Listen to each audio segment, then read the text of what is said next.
Boa noite a todas e todos. É um prazer estar aqui com vocês essa noite. Meu nome é Daniel Stolces, eu sou hoje o responsável pela área do My Career, um projeto da LHH, voltado para a pessoa física, um projeto de outplacement. E hoje, para mim, é uma noite muito especial. Eu contei aqui, tendo a presença da Fátima Zorzato, eu contei um pouco para ela que eu acompanho muito, assim, tudo que ela escreve, li o livro, eu assisti algumas palestras, já tem aí um bom tempo que eu pude conhecer um pouquinho da Fátima Zorzato, e hoje ela me deu esse prazer de estar aqui para contar um pouquinho da experiência de carreira e um pouquinho do quanto que esse momento de transição de carreira, esse momento de desenvolvimento de carreira pode ser relevante e tem suas nuances e suas especificações. Como vocês muito conhecem, ela já entrevistou, acho que, inúmeros executivos, e ela vai poder contar um pouquinho para a gente da história dela. Fátima, mais uma vez, super obrigado pela presença, por ter aceitado esse convite, por estar aqui com a gente. Vai ser um prazer. Eu acho que a gente tem uma hora aqui super gostosa, descontraída. Como que vai funcionar? Primeiro a Fátima vai contar um pouquinho da história dela, vai contar alguns pontos que a gente separou. Depois a gente abre para perguntas e respostas. Então, por favor, vocês têm acesso ao chat. Nesse chat a gente vai estar disponível. Eu vou acabar fazendo essa mediação, vou ler essas perguntas de vocês e vai ser um prazer poder conversar com vocês e com a Fátima durante esse tempo. Fátima, muito obrigado de novo e, por favor, podemos começar. Então, bom, obrigada pelo convite por você e pela LHH. É uma honra. Esse não é o meu melhor papel, o meu melhor desempenho, então eu costumo falar, cada um tem um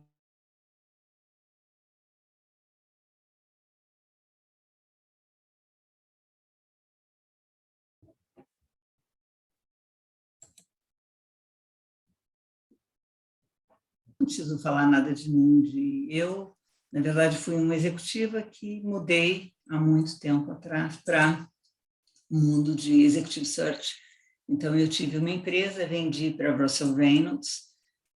Meus clientes falavam que eu ia ficar só 1 ano, 2 anos. Eu fiquei 17 anos na Russell Reynolds.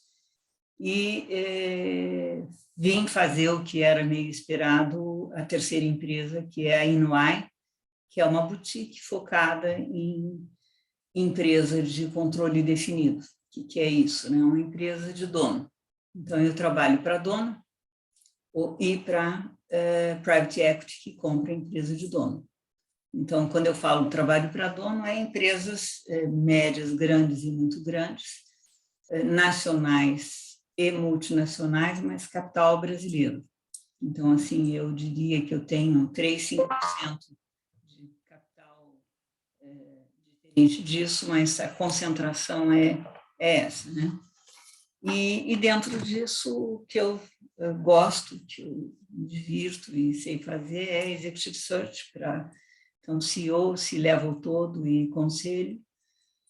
Conselho, na verdade, nos últimos tempos, ele tem sido muito mais para a empresa aberta, porque o conselho ele tem muitas outras, acho que deve ter muita gente aí que gosta e está pensando nisso, tem uma abertura muito grande de mundo de conselho consultivo, mas a a contratação de headhunters, eu diria que deve ser 30% das posições de conselho, provavelmente 80% das posições de empresa aberta, 80% a 90%, são por headhunters, mas de conselhos consultivos são, na verdade, divididos daí com outras indicações, né? Podemos até falar disso se a gente quiser voltar.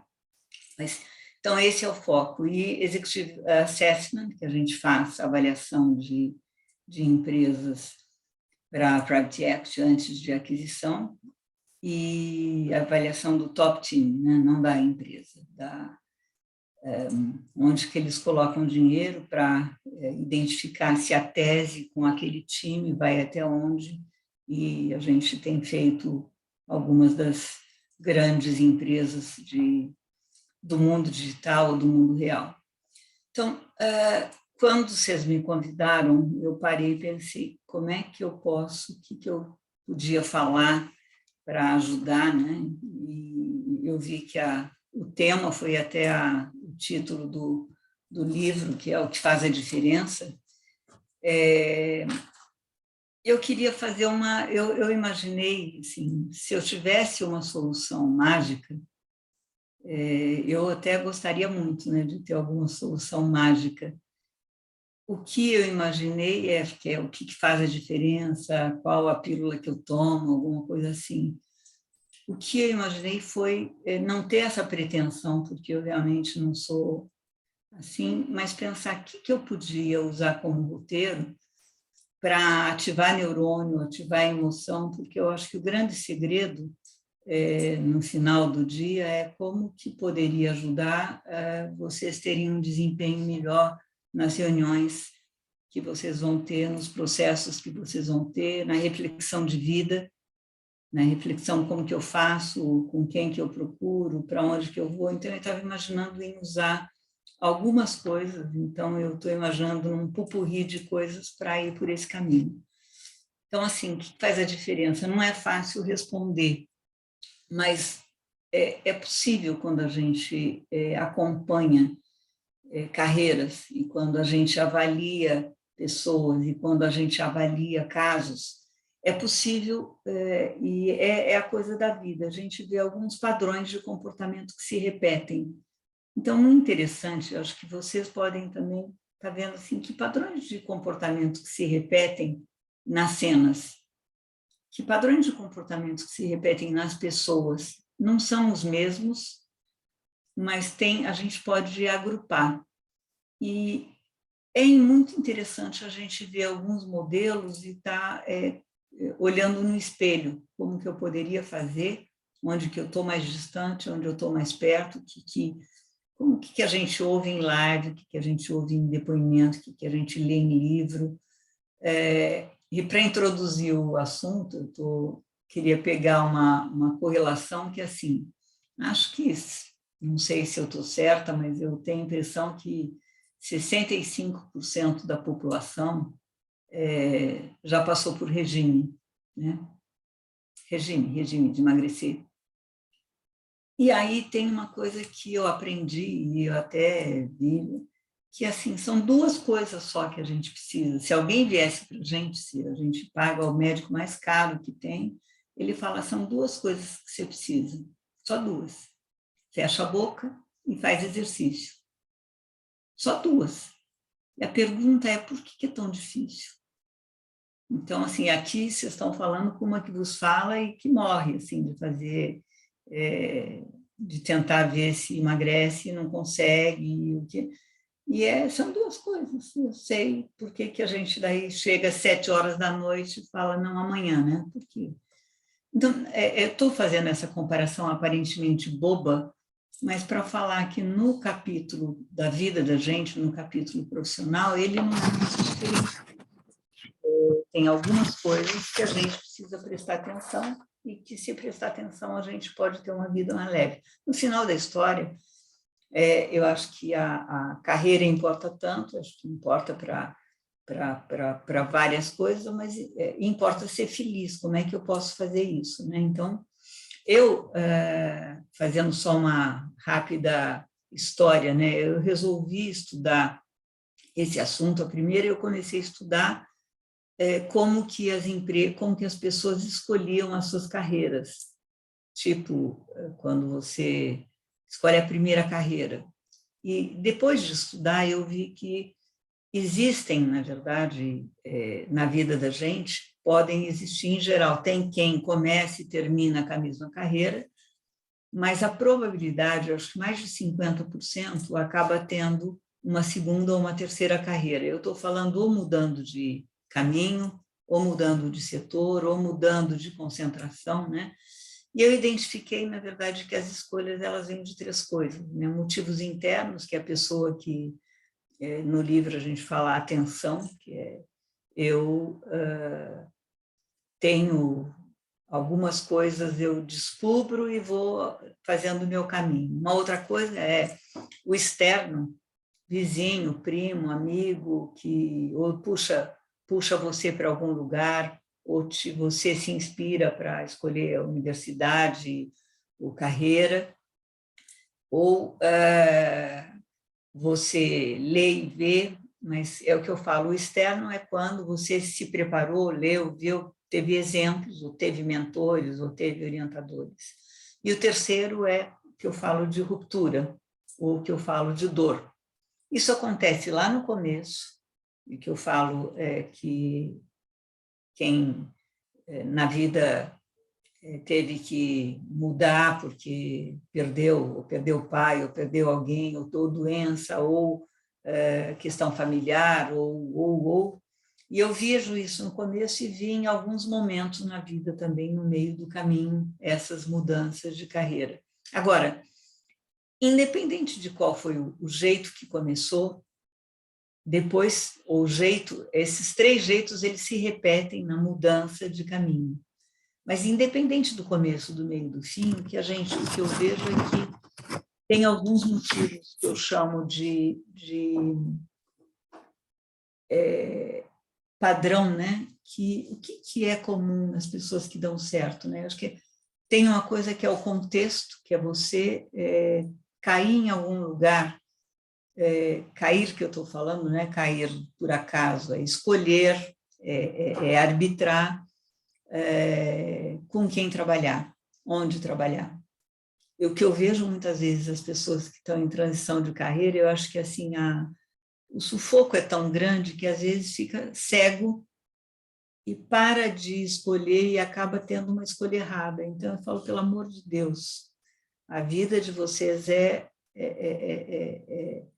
super. Então, como é que faz para baixar? Sabe quando abaixa a água para você enxergar? Como é que faz isso? Que é a história de como é que eu faço para, primeiro, escolher. Segundo, quando vocês tiverem muitas opções, tem que ir trabalhar com quem quer muito vocês.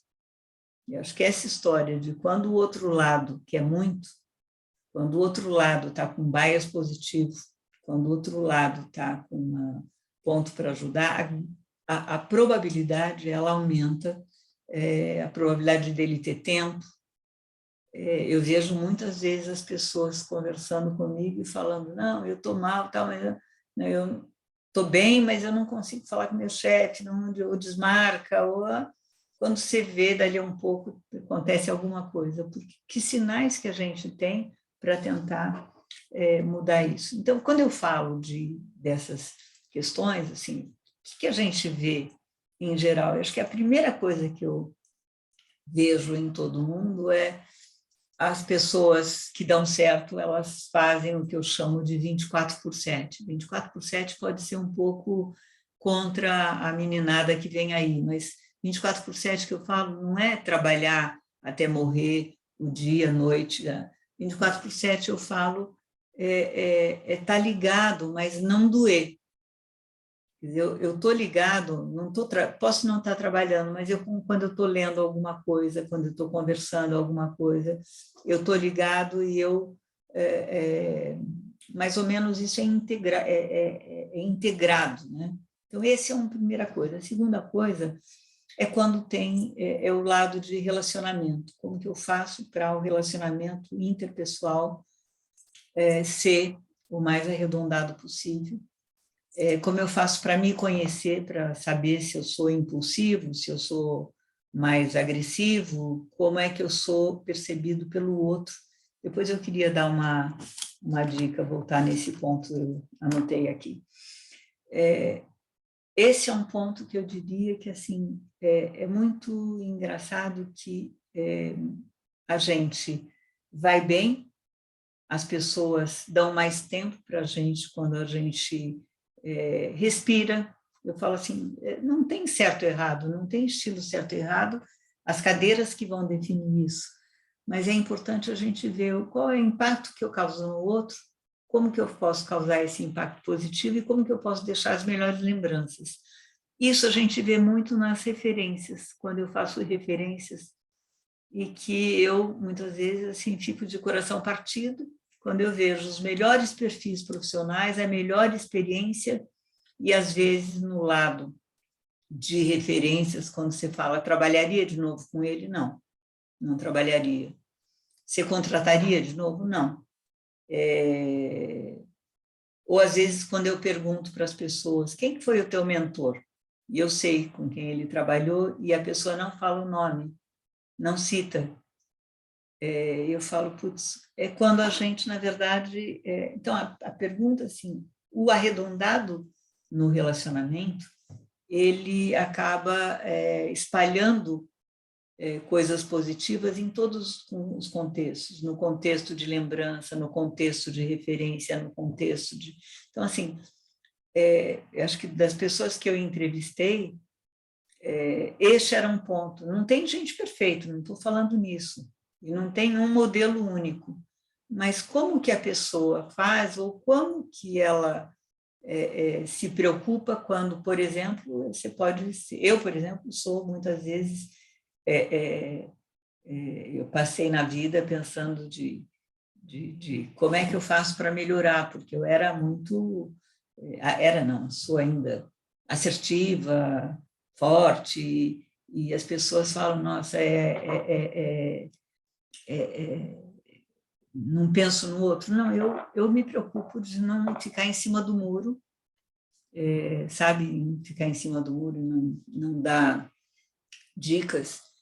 E eu divido, assim, em geral, quando eu posso, eu divido o que eu sinto, sei lá, em entrevista, eu faço isso, e às vezes o outro lado não está preparado. Então, muitas vezes, teve anos que eu passei e falei, vou parar, vou mudar meu estilo, mas, assim, pessoalmente, como líder, eu tenho aprendido a parar, a ouvir, quando você está, sei lá, levantar, tomar água, respirar. Então, como é que você faz? Primeiro, como é que você se percebe? Como é que você ouve as dicas que a vida te dá? É muito legal fazer os testes, eu acho que vocês aí na LHH fazem alguns, na vida é muito legal fazer para poder aumentar o nível de self-awareness. Então, este segundo de relacionamento, eu acho que é super em ordem, né? Tem um lado de resiliência, que é em que momento que eu jogo toalha. Então, todo mundo que eu vi e que deu certo, eu acho que na vida, ele tem um lado de resiliência, que é até quantas vezes e quantas chances eles deram. Eu não estou falando de tempo, eu estou falando de vezes e de tentativas, né? Tenta à direita, tenta à esquerda, tenta no meio, para poder fazer alguma outra coisa. Tem um lado de coragem, né? Quando que você... E coragem eu estou falando que é porque muitas vezes a gente para antes. A gente tem a avaliação correta, tem a análise perfeita e para antes. Por quê? Porque, claro, tem família, tem medo de alguma reação, mas a coragem ela pode ser acompanhada por um jeito correto, ao falar, ao posicionar. Então, como é que a gente transveste essa coragem em coisas positivas? E coragem, ela vale para arbitrar, para falar, para discutir projeto, para discutir as questões em relação. Ela vale também para saber quando eu mudo, quando eu não mudo. quantas vezes eu vi alguém que você de fora estava vendo que ele não estava no melhor lugar, ou o lugar, ele estava dando alguma chance para o lugar não estava... O lugar que eu estou falando, ou o setor, ou a empresa, ou a gestão, e falta, às vezes, a coragem naquele momento para dar uma mudança, né? E esse é muito difícil, muito duro. Isso era a Siri falando, desculpe. Tem a história que a gente chama de sorte, mas sorte eu acho que é o arbitrar, escolher com quem está. Eu gosto muito da teoria do ônibus, né? Que é você escolher em que ônibus você entra, né? E quem você põe lá dentro, quem você tira como líder e como liderado, né? E quando que você sai do ônibus, né? Tem o lado da visão global. Eu canso de ver. Eu comecei vida em empresa nacional, não falava inglês. Quando vendi minha empresa para uma empresa multinacional, meu inglês não era maravilhoso. Eles me contrataram, compraram minha empresa e eu tive que morrer para correr atrás disso. E aí, hoje em dia, eu ainda vejo, assim, a gente vive, mesmo trabalhando para empresa nacional, você precisa ter o idioma e tudo, e a visão, aonde que você lê, que fonte de referência, qual é a conexão que você faz com pessoas, como que a gente faz para ter coragem para falar, olha, eu vou juntar dinheiro, ao invés de comprar não sei o quê, eu vou investir, vou fazer uma viagem, sei lá, para Israel, para o Vale do Silício, para Inglaterra, uma semana, um dia. Como é que eu faço? Isso faz a diferença na vida. Às vezes a gente não faz isso. Eu não fiz isso lá atrás. Eu tinha grana, não fiz. Comecei a fazer, mas quando entrei em Executive Search, eu comecei a ver a importância disso, eu comecei a ver a diferença, porque eu via todos os setores, eu via a diferença das pessoas que estavam em empresas mais globalizadas, entendiam, porque você olha e vê padrões, se aprende, e às vezes você está em um lugar só e não aprende, né? Não é que não aprende, não percebe. Tem o lado de disciplina, que em disciplina o que eu falo é isso que a gente falou de emagrecer, né? Que é as duas coisas. Então, na vida também, disciplina, o que eu faço regularmente? Como é que eu faço? É muito comum eu ver, eu pergunto, o que você lê? Ah, não tenho tempo. O que é isso? Ah, não. Então, você fala, pô, disciplina é como é que eu arrumo 10 minutos, meia hora, como é que eu ergo o nariz para respirar? Como é que eu faço isso? Como é que eu levanto da cadeira para andar, para falar com as pessoas, para ver? E é muito interessante, porque você, não sei, hoje em dia, não sei vocês, mas eu vou falar com o pessoal mais jovem, eu volto pensando, meu Deus do céu, preciso falar mais, porque eu estou em outro mundo. Que é o que está acontecendo, o que eles estão lendo, o que eles estão ouvindo, essa conexão que é super enorme, né? Então, essas coisas, eu falo assim, qual que é o segredo? O segredo é como é que eu faço para ligar um botão on e off e pensar. Agora, pensando em vocês, quando eu estou pensando, o que eu vejo, né? É horrível você estar pensando, quer dizer, pode ser horrível ou pode você ver como oportunidade, que eu tenho que começar um novo projeto, qual que vai ser o meu projeto? Como que eu vou começar? Como que eu vou fazer alguém? Como que eu vou chamar a atenção de alguém? Não vai chamar a atenção de alguém se sentar e se repetir a mesma conversa, como o menino de Olinda, que repete a mesma conversa porque vocês aprenderam. Eu vejo isso muitas vezes, a pessoa repete a mesma conversa porque aprendeu. E como é que dá para sentar e pensar que jeito? E muitas vezes eu vejo uma pessoa que no final da entrevista é que aparece o projeto mais importante da vida, eu penso, meu Deus do céu. Daí ou a gente não tem tempo, eu tenho que fazer um tempo de novo, Mas o problema principal é por que ela não percebeu que podia ter posto no começo. Quer dizer, que coisas foram as mais importantes da vida? Que eu acho que todo mundo tem na história, né? Como fazer isso? Tal. Eu falei para o Daniel que eu queria fazer uma coisa. Posso fazer agora, Daniel? Pode. Fátima, mas deixa eu só, se você me permitir, eu queria, aproveitando que você falou isso daí de realmente ter essa perseverança, estar presente, só uma pergunta aqui, eu vi algum dos seus comentários e tem também no livro, que o medo é paralisante, e eu acho que tem muito a ver com o que você está falando. Poxa, ele fez uma entrevista com você, ou a forma com que ele se colocou, como é que ele se apresentou, o medo é paralisante e segurança interna, você também coloca que é tudo você ter uma segurança interna. Como é que você mantém isso? Se existe alguma forma de manter, ou como que você viu executivos ou pessoas de sucesso que conseguiram ter domar isso? Eu quero fazer, eu quero dar duas coisas aqui nesse sentido. A primeira é assim,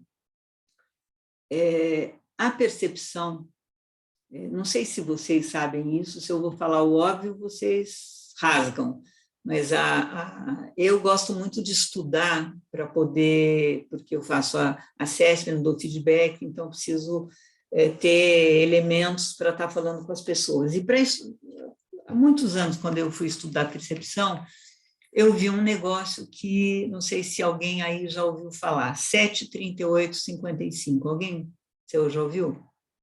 Então, todo mundo anota, 73855. É uma coisa que aparentemente é besta, mas se você for colocar isso no Google, não vão colocar agora para eu poder falar até o fim, mas depois vocês colocam no Google, vocês vão ser levados para uma teoria da Califórnia, de 1976, é velha, mas eu acho velha, questionável, tal. Mas o que ela diz? Eles foram estudar o efeito de palavra e chegaram a uma coisa que é o seguinte: 55% da percepção das pessoas é do body language. O corpo fala antes da gente. É uma coisa, estou falando uma coisa velha, mas a gente esquece. Então, assim, body language. Quando eu estou assim, por exemplo, teve uma época que eu tinha uma dor no pescoço e alguém me falou, olha, isso daqui, se você estiver numa live, puser a mão aqui, é sinal de insegurança, não sei o que, o outro lê. Eu estava com dor no pescoço, mas, enfim, mas 55% então, assim, esse é um exercício. Meu marido só fica assim. Eu falo, pelo amor de Deus, solta.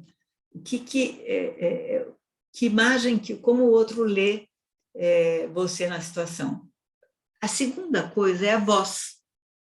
A voz, na verdade, ela pode ser agradável, desagradável, alta, agressiva, insegura, titubeante, fraca, baixa. A pergunta é, prestem atenção nisso. E a terceira coisa isso é 38%. E a terceira coisa é conteúdo, 7%. Não é que o conteúdo vale 100%, só que ele, na verdade, embarcado na gente, ele acaba indo pela voz, por isso que explica algumas coisas. Então, assim, a primeira coisa é, olhem isso, eu acho que é legal. Segunda coisa existe um negócio, pode parecer, vocês vão achar que que é uma besteira, mas assim, todo mundo que se prepara para ser artista de cinema, se prepara para fazer grandes apresentações, que tem algumas técnicas, e até eu diria que vocês têm algumas pessoas, se quiser, posso indicar, mas que fazem um trabalho de comunicação.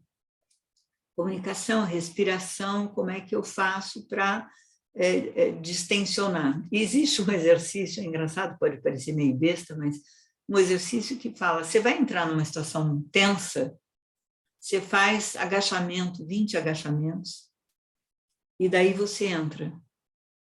Se você vai numa reunião, vai no banheiro, Isso eu estou falando para vocês assim, é uma coisa boba, mas ela... Por quê? Eu não vou saber falar, porque ele ajuda na circulação, no sangue, tem uma explicação científica que eu não vou me alongar aqui. Se vocês quiserem, isso é disponível no Google aí, mas é uma coisa simples. Então, voltando ao que o Daniel perguntou, não, mas como é que eu faço? Como é que eu lido? Então, a primeira coisa é como é que eu lido com uma coisa que é normal. A situação que eu vou entrar, a gente começa lá na infância, na situação de prova, continua na situação de vestibular, que é, na verdade, eu vou passar ou não vou entrar ou não vou, vou na faculdade paga ou na outra. E continua na vida em alguns momentos. Na vida adulta, a situação de emprego, ela é, na verdade, super... a situação de... Aí eu queria falar para vocês, é muito legal a gente ler algumas coisas. Por exemplo, tem um livro do que fez o BlackRock, eu esqueci, ele chama Alexandre Schwartzman, e ele conta no começo, né, de que ele saiu do banco, o outro saiu do outro banco, e eles estavam começando a empresa, foram para a primeira reunião, e aí era no MIT, no endowment do MIT, para levantar fundos da empresa deles e tal, e chegou lá, o pessoal da limpeza falou, não, o pessoal já foi embora, só volta segunda-feira. Eles tinham ido de Nova York para Boston, então, e eles na chuva, vale, se vocês quiserem, leia só esse livro para falar assim, não é que acontece com a gente, acontece com todo mundo, esses momentos, e o momento de insegurança, como que eu vou explicar que eu não consegui levantar o fundo? Então, vale para o empreendedor, vale para quem está buscando emprego, mas é interessante a gente ver que é comum, não é que é a gente. Agora, como que a gente combate? Porque eles poderiam ter, nas outras situações, ou sucumbido. Por isso que eu falo no raio da resiliência. Como que eu vou na outra? Como que eu recebo um não e continuo? Agora, tem que fazer alguns exercícios, porque não tem ego que resista, né? A gente fica embaixo da mesa. Como é que eu faço? Então, eu acho que grande parte primeiro, tem uma preparação, tem uma carreira, que a carreira, na verdade, vai ser o ingresso para outro ter interesse. Se não tiver posição e se não tiver correlação positiva, não é vocês. Agora, tem uma outra que é quando tem alguma posição de verdade, como fazer para o desempenho sem ordem. E aí tem questões, e eu não estou falando em teatro, eu estou falando em como eu venço, como eu pulo as barreiras naturais, emocionais, psicológicas, para eu ter um bom desempenho. E depois, como eu performo para ter um bom desempenho.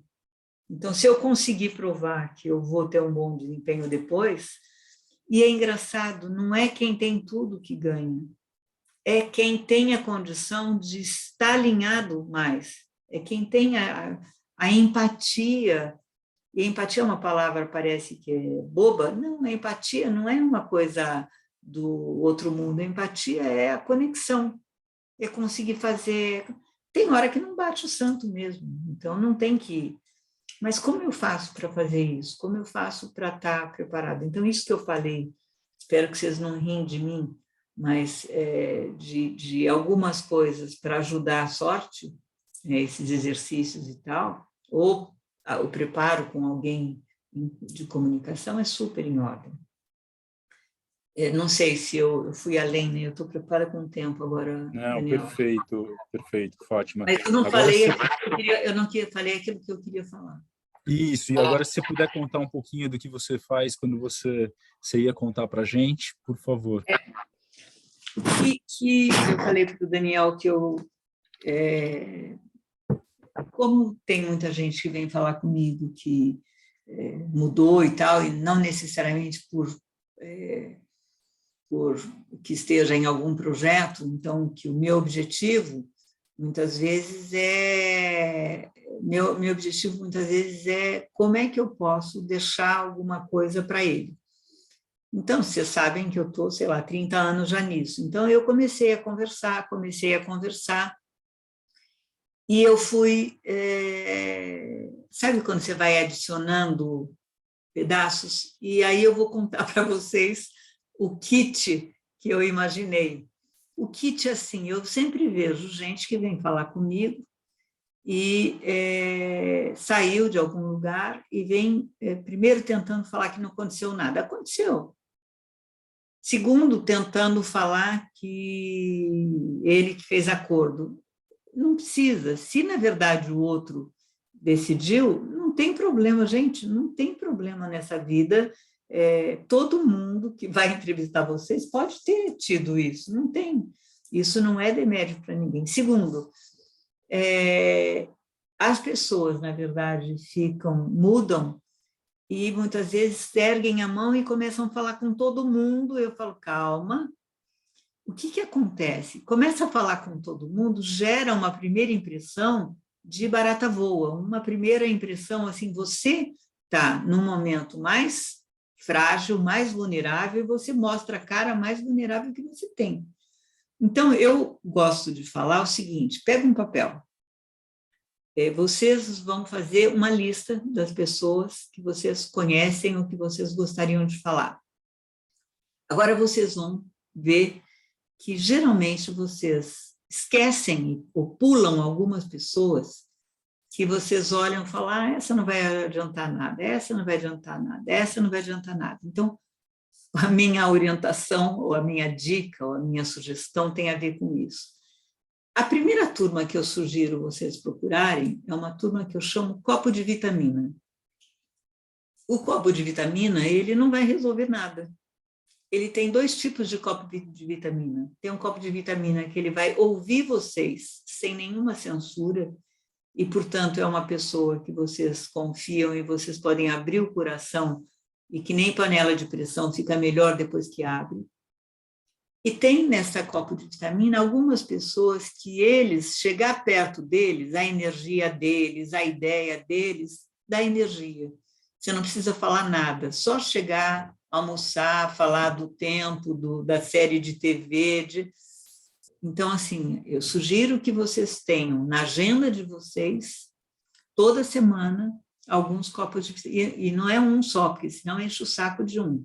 É, na verdade, um grupo de copos de vitamina. Homem, mulher, mais novo, mais velho. Ele não precisa saber que é isso, não precisa contar. Você que sabe, você que vai fazer. Esse é o primeiro bloco. O segundo bloco é o que eu chamo de insight. O que acontece? Vocês vêm, falam comigo, e daí vão embora. Eu falo que a gente tem que falar com um espelho na frente. Então, o segundo é o insight, porque assim, escolham algumas pessoas, 5, 10 pessoas, conversam com eles e façam uma pergunta só. Me conta da tua vida, me conta a tua história, me conta a tua carreira. As pessoas amam falar de si próprias. As que são ególatras e as que não são também. Mas aí a pergunta não é você não está querendo ver a carreira, você está querendo ver como é que ele se apresenta. O que ele vai contar? Como aconteceu com ele? Como que ele fez as mudanças, ele ou ela? E aí vocês vão estar ouvindo como se fosse um espelho. Só que você vê 1, 2, 3, 4, 5, 6. E daí é o que eu falo, você vê o padrão e daí você vê você. Você automaticamente é mais fácil corrigir aquilo que eu falei para não ser menino de Olinda.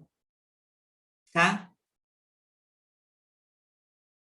A terceiro bloco, então assim, o segundo é isto, e o segundo também vale, deixa eu só falar no insight, vocês leem biografia, eu adoro biografia, ou assistirem, por exemplo, vocês têm na Endeavor, vocês têm o Day One da Endeavor, ou vocês têm tem um monte de plataformas agora, da CSN, da CNN, do Zero ao Topo, tem um monte de plataforma que fala das histórias das pessoas. porque é interessante a gente, primeiro, ver a história, muitas vezes é inspirador, segundo, é ver como é que ele contou. E aí a gente tem que voltar e falar, bom, qual que é a minha história? Não é como eu conto por teatro, é qual é a minha história, como eu reescrevo. Porque eu vejo muitas vezes as pessoas me contando assim, olha, porque eu ganhei primeiro lugar na... Meu Deus, ele está com 50 e tantos anos, ele está contando o primeiro lugar quando ele tinha 18 anos. Não precisava gastar isso. Ou então me mostra uma insegurança, porque ele está contando do 18. Não, o que me mostra, que eu estou falando assim, não é? Me mostra que as pessoas, que é uma coisa legal para ele, ok, guarda numa caixinha as coisas legais para usar numa hora, mas tem coisa que não precisa ser essa hora. Então, o segundo bloco é o bloco de insight. E por que eu chamo de insight? Porque, como meu nome é Fátima, vocês ouvirem 1, 2, 3, 4, 5, cai uma ficha. É isso. E falar para vocês, assim, vai ter quem fala assim, vai ter quem fala assim, mas vocês vão conseguir ver o que de bom tem dentro de cada um, primeiro. Terceira turma é a turma que eu chamo de source. Por quê? Porque vocês têm que fazer uma lição de casa de que setor eu quero, que empresas eu quero, só que daí vocês têm que conversar com quem trabalha no setor, com quem vende no setor, com quem compra no setor, com o research analyst que cobre o setor no banco, com consultoria estratégica que cobre o setor. O que acontece? Depois que vocês fizerem isso, vocês estão... até pode desistir do setor, mas vocês estão mais aparelhados. E o quarto bloco é o bloco dos decision makers. O quarto bloco é o bloco de quem vai entrevistar vocês. Então, eu falo que as pessoas saem do emprego e eles saem do emprego e vão falar com o decision maker, é que nem ir de um lugar, é que nem ir em festa sem tomar banho. Então, assim, põe roupa nova, mas você sabe que você não tomou banho. Então, assim, eu estou fazendo umas comparações idiotas, mas para vocês lembrarem que... então, assim, eu vejo todo mundo fala com todos os decision makers, com as pessoas que vão decidir, ele está naquele ponto que o outro faz uma pergunta que ele ainda não tinha pensado, e não eu falo que o momento de mudança de emprego é um momento delicado, e vocês têm que, eu sempre falo, dorme, vai passear, e deixa passar, deixa decantar, ou fala 10 vezes sobre o fato com quem pode ouvir e não tem uma decisão para tomar, e depois você vai. Eu não estou falando em mudar os fatos ou mudar, eu estou falando em trabalhar a emoção de vocês, é disso que eu estou falando. Então, assim... do que você falou, número 1, 2, 3 e 4, está muito ligado com relacionamento. Muitos dos executivos que a gente conversa falam, poxa, mas eu não desenvolvi meu relacionamento, ou como é que eu vou desenvolver meu relacionamento agora? Como é que eu vou fazer uma lista dessas se eu não tenho a minha vitamina, ou principalmente eu não tenho a parte 3 e 4? O que pode ser feito nessa hora? Pode ser feito nessa hora, na verdade, é trabalho. Tem muita gente que vem para mim e fala que vai dar o currículo para alguém fazer. Ou vem para mim e fala, olha, eu nunca precisei fazer o currículo. Eu falo, que pena, porque se tivesse feito, quando a gente faz o currículo, você vê os gaps, você escreve, você lembra, você dá importância, você revive. Então, eu diria o seguinte, nesta hora, a pessoa não pode terceirizar. Ela tem que, na verdade, conversar com algumas pessoas, falar, bom, com quem? E não é história de fazer uma grande rede, apresenta para eu falar, não.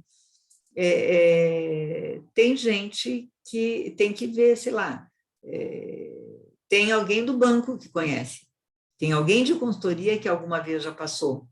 Mesmo que não seja certa, começa a desenvolver primeiro o exercício de conversar com outras pessoas. Tem o vizinho, tem o amigo da prima, tem como é que você faz isso? Se você está claro que se você senta, está aprovado que você senta, você está 2, 3 pontos de alguém. E não é todo mundo que vai atender vocês. Quanta gente não me atende? Agora, quanta gente me atende? Então, você tem que fazer um exercício. Eu diria o seguinte, isto é um projeto. Você tem que pegar um papel, tem que começar a fazer, pôr no papel, identificar ligações, pesquisar. Agora, hoje em dia tem muita coisa que dá para pesquisar também no mundo digital. Agora, tem uma coisa que é o seguinte, quando você vai e troca, você vai conversar, e é agradável, é interessante, é educado, manda um thanks note depois de visitar. Então, o americano aprende isso de criança. Ele aprende. Eu lembro, mandava bombom para os filhos do meu chefe, da Russell. As crianças mandavam um bilhetinho pelo correio de obrigada, e escreviam, desenhavam. Eles aprendem quando criança, a gente não aprende. Assim, eu acho que isso não devia ser um diferencial, mas é um diferencial, tem que agradecer.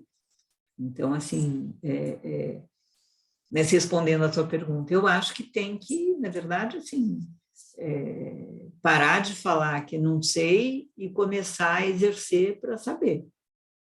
E não tem outro jeito, sabe? Perfeito. Não sei.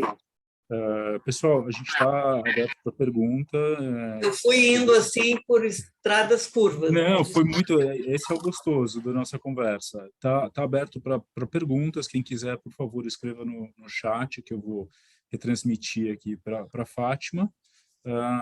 Mas, Fátima, enquanto as pessoas o pessoal está escrevendo, eu queria te perguntar outra dúvida que tem aqui bastante dos executivos que a gente acaba conversando.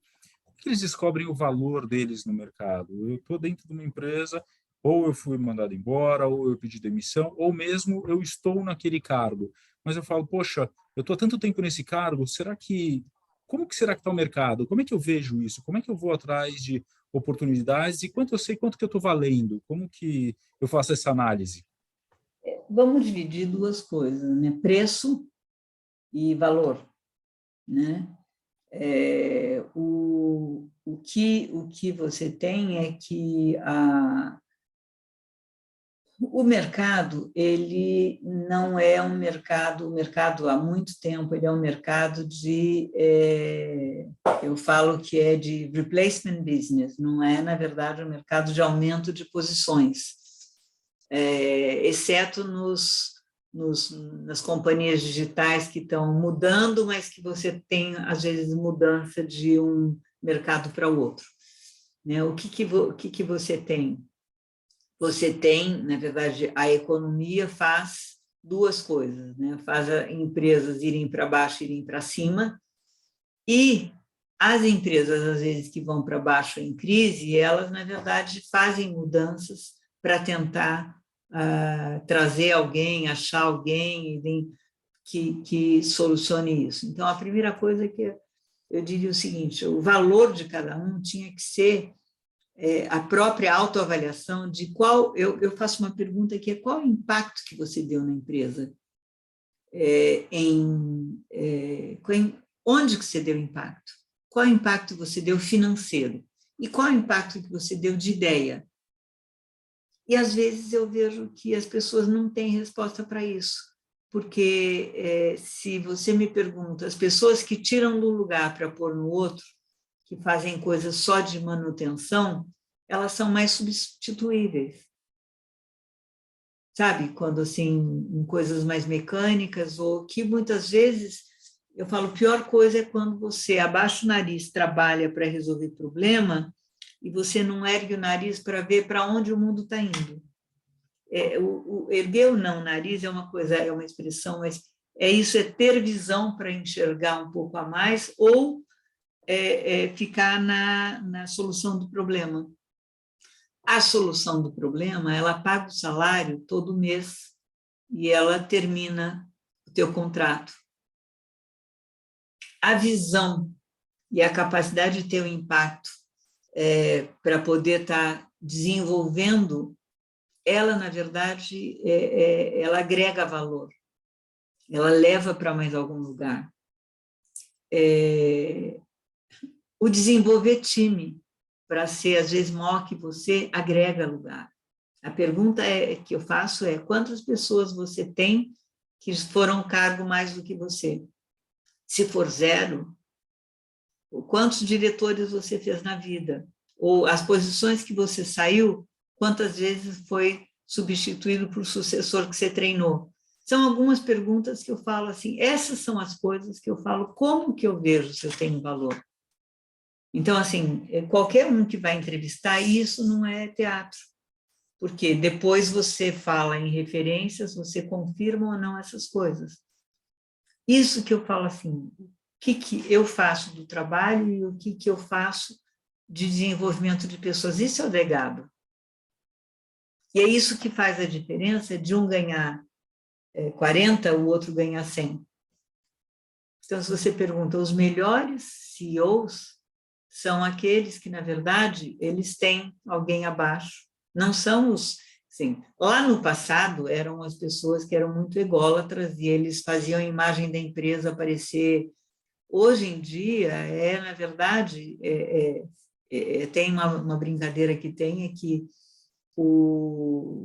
a pandemia fez todo mundo ter o mesmo tamanho na tela e ele deu lugar para os tímidos, porque o tímido é estruturado, trabalha muitas vezes desorganizado, tal, que antes não era valorizado, naquela história que eu falei do 7, 38, 55, e que hoje nas empresas é super valorizado, porque a pandemia fez isso. Quem é que resolve o problema? Quem é que soluciona? Quem é que é estruturado? Ou quem é que precisa de uma mega estrutura? Então, isso, não sei se eu respondi o teu pergunta. Eu respondi dando exemplos, mas eu diria o seguinte, assim, a minha sugestão sempre é vai para o projeto, não vai para o salário, pelo amor de Deus. Se o projeto, se você vai, eu acho que vale dar um passo para trás para ganhar velocidade em lugar que alguém te escolheu e que tem perspectiva e tal. Agora, não vai em lugar que você chega, sente e... Segundo, não vai em lugar que não tem 2, 3 entrevistas para ter certeza se bateu o santo. Eu falo, é interessante, porque a segunda, terceira entrevista, quando você já não tem mais o roteiro, e que é a convivência e tal, às vezes tem gente que não passa, que repete a mesma história. Tem muitas vezes que eu sentei pela segunda vez e era a mesma história. Então, e eu acho que a gente tem que, assim, eu sugiro realmente que a gente tenha coragem e de perguntar para as pessoas com quem a gente trabalhou, vem cá, me conta, o que você diria para mim? Parar de fazer, começar a fazer e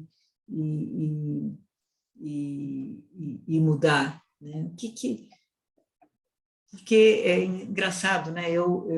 A gente fazia 360 na Russell Reynolds a vida inteira. Eu lia, fazia, né? E outro dia eu estava limpando as minhas coisas, lendo duas coisas eu vi, né? Exame médico, né? Lendo muita coisa que repete lá, que você tinha que ter cuidado de alguma coisa, e o 360, que eu falava, putz, eu não enxergava que eu era tão quente assim, né? Eu ouvia, eu entendia, mas eu não tinha ainda, é que nem a história do que eu falei de emagrecer, né, fechar a boca e tal. Você ouve, mas você não sabe como vai resolver. Eu não sabia. Agora eu estou um pouco tarde, né, porque eu já estou velha, mas eu estou ouvindo mais como saber. Enfim. Obrigado, Fátima. Fátima, agora a gente está com um monte de perguntas e pouco tempo, mas eu vou tentar resumir uma, vou juntar duas aqui. O networking é mais importante do que um bom currículo? O Carlos Santos pergunta. E juntando essa pergunta, como é que você faz hoje networking nesse momento de redes sociais, de mídias sociais? Como é que você aborda as pessoas? Isso tem diferença do que era anteriormente? Como é que é isso? Acho que o currículo ele fala mais alto. Agora, a O currículo pergunta é, fala mais alto. o currículo fala mais alto e o currículo ele abre ou fecha a porta. E vamos fazer uma comparação. O networking é a forma de você ter visibilidade, que é quem conhece você e quais as portas que você pode tentar. O currículo na verdade, o meio. Eu acho que as duas coisas são importantes. Acho que precisa abrir. Mas a pergunta é a seguinte: se você tem um networking que é zero, quer dizer, que não tem nada a ver com as probabilidades do que você precisa, não adianta. Então, a pergunta é o que é o networking nesse sentido? E networking é como é que as pessoas do setor que você quer ir ou do setor de onde você saiu te conhecem. Como é que é a tua reputação? Então, eu não gosto de networking, eu gosto de reputação. A reputação abre porta. A reputação faz o outro te atender. E também tem muita gente que nunca te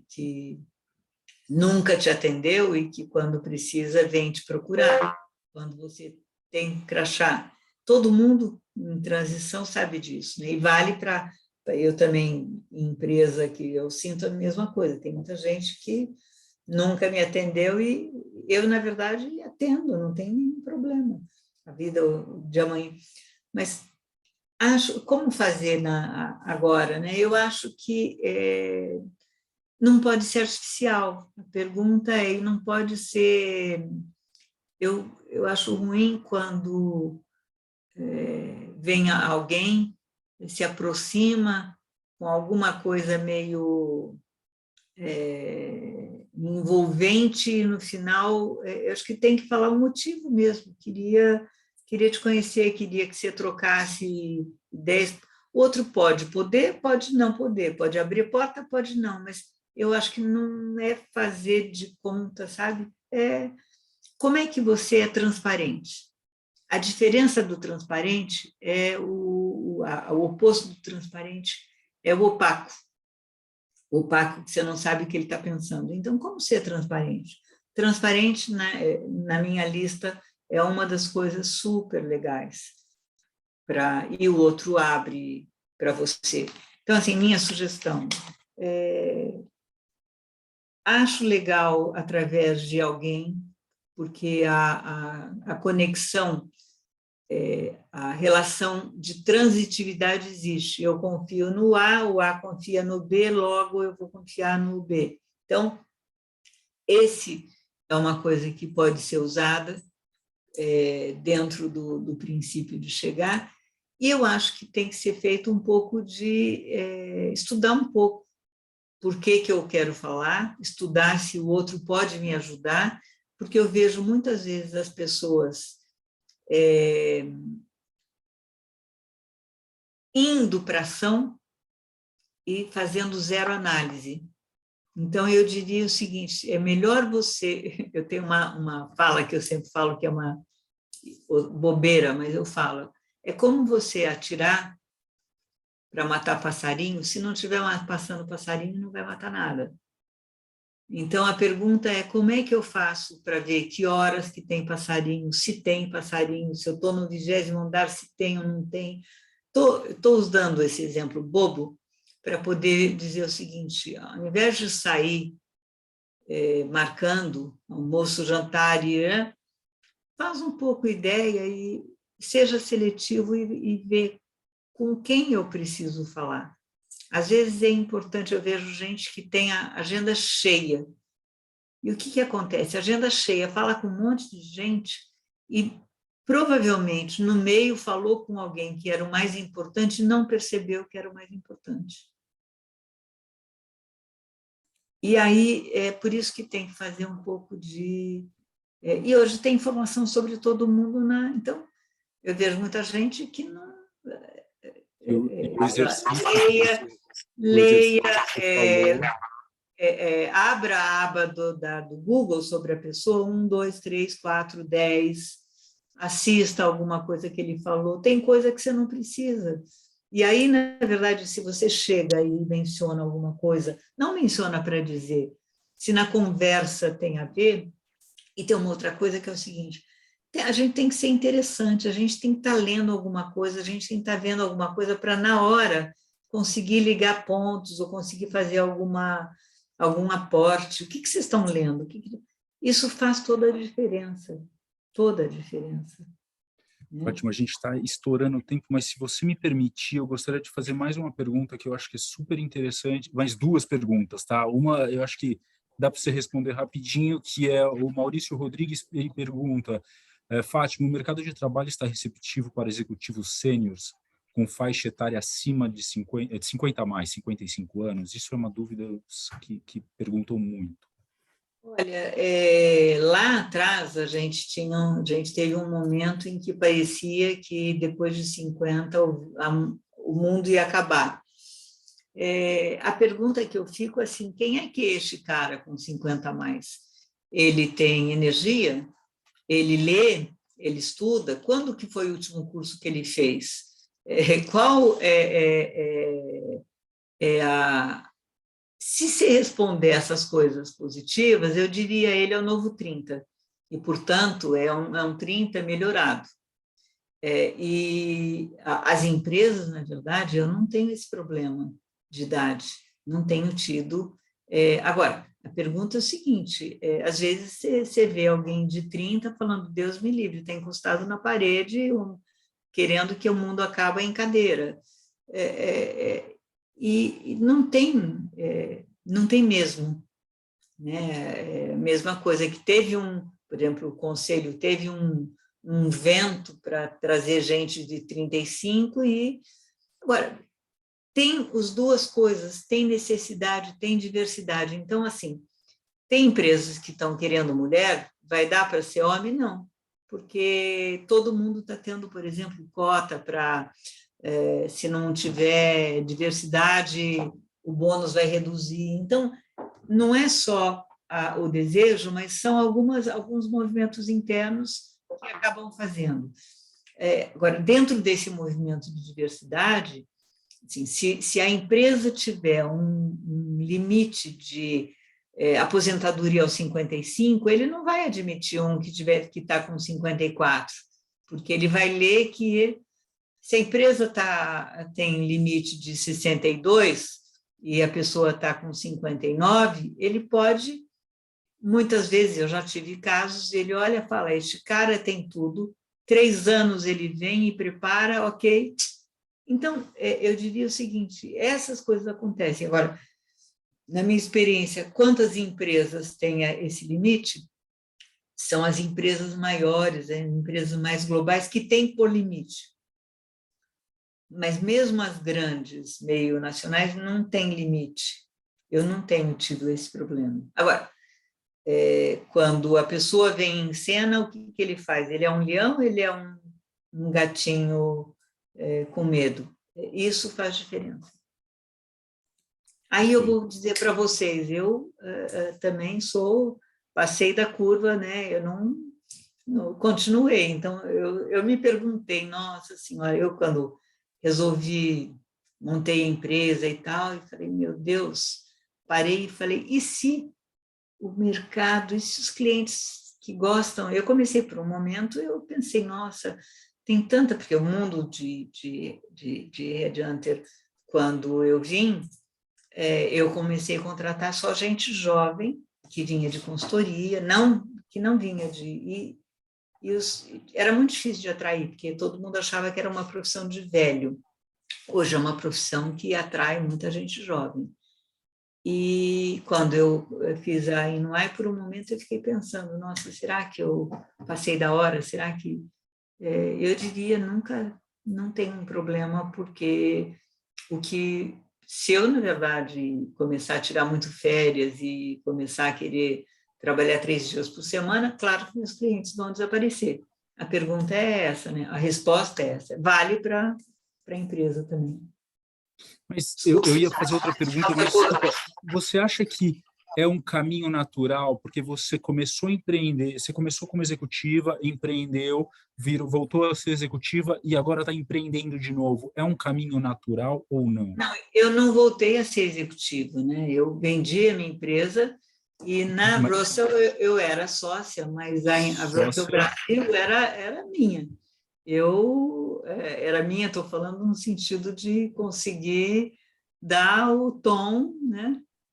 Mas era grande. Então, assim, quando tinha um chefe lá fora, tinha que se reportar, tinha que fazer plano. Reporte, bater metas Na verdade, mundiais. eu resolvi, não queria ter mais chefe e tal, então, mas é terceiro empreendimento. Né? Se é um caminho natural, eu não me enxergo de outro jeito. Eu acho que, assim, eu acho ruim quando você vai para a consultoria como um caminho para não emprego, quando você não tem emprego. Daí é uma coisa que pode ser temporário e o outro fica em dúvida. Eu acho que tem que olhar bem isso. Tem prós e contras, né? Mas eu acho que é natural. Para mim foi natural. Fantástico. E, Fátima, eu não podia deixar de fazer essa pergunta para encerrar. Muito obrigado. Mas você faz essa pergunta no encerramento das suas conversas. O que é sucesso para você? Eu queria que você falasse isso para a gente. É engraçado, né, que eu fiz comecei a fazer uma pesquisa e me sugeriram, né, a fazer isso, e eu acabei perguntando e deu uma resposta.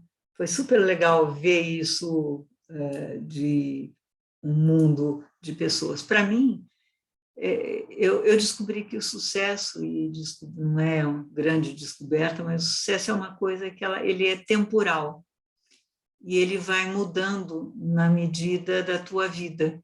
Então, o sucesso no adolescente, o sucesso no início de emprego, o sucesso quando você está se firmando, o sucesso quando você está constituindo a família, você vai mudando e eu vejo isso, eu faço essa pergunta, mas para sentir as pessoas, porque tem um lado pessoal, tem um lado... tem gente que só olha o lado material, que fala também dele. Material, dinheiro, né? Ou a realização por status. Tem outros que você vê e eles falam da realização por desenvolvimento de pessoas. Para mim, o sucesso hoje ele de ter reconhecimento de impacto. Eu assim, faço muito, já há uns 30 anos eu resolvi que eu estava em empresa muito seletiva, muito elite, e que eu queria pensar como é que eu podia ajudar a aumentar o número de empregos. E eu escolhi o caminho de ajudar empreendedor. Então, eu entrei na Endeavor como mentora e na EY, no programa no Winning Women, que a gente mentora empreendedoras, e que é o jeito de se você ajuda empreendedores, eles podem ser melhor, eles podem aumentar a empresa e gerar emprego. Então, foi essa a minha lógica. Então, você pergunta, sucesso para mim, ele vem muito assim, que bom que um dia eu tive intuitivamente a ideia, primeiro, de mudar, sair de empresa e vir para esse negócio de headhunter. Segundo, intuitivamente a ideia de... Esse negócio foi emprego, foi uma coisa intuitiva, fui atrás, e que hoje é a história do give back que me enche o coração. E uma outra coisa, sucesso para mim é ter uma caixa de bilhetes de obrigada quando você marca alguma coisa na vida de alguém, ou uma frase, alguma coisa. Não é assim, não é aquele obrigada clichê. Não, estou falando quando... Então, para mim, isto, né, ou ter um time que você vê as pessoas que estão virando diretor e que você passou por eles na vida, né? Isso, para mim, é sucesso. E ter família, ter uma família legal. Eu tenho meu marido, tenho os filhos que eram dele, e agora os netos nossos, então, super, isso para mim é sucesso. É ter o coração quente, né? Fátima, a gente estourou o tempo, mas, poxa, eu me considero, assim, lisonjeado por ter podido participar desse encontro. Como eu disse, eu sou, assim, acompanho você há muito tempo e para mim é um prazer incrível. E assim foi realmente uma honra, assim, de verdade poder estar com você. Obrigada, obrigada. Aprendi muito.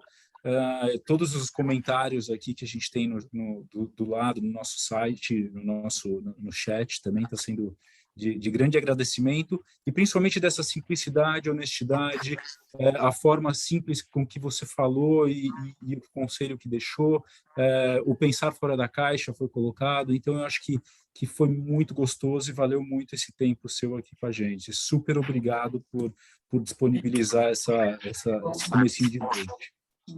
Obrigada a todo mundo. É muito estranho não ver a cara de ninguém, né? Ficar vendo a si próprio, mas muito, muito obrigada pelo tempo e a disposição. Prazer em ver vocês. Tchau. Prazer, Fátima, super obrigado. Boa noite a todas, boa noite a todos. Tchau. Um abraço, tchau, tchau.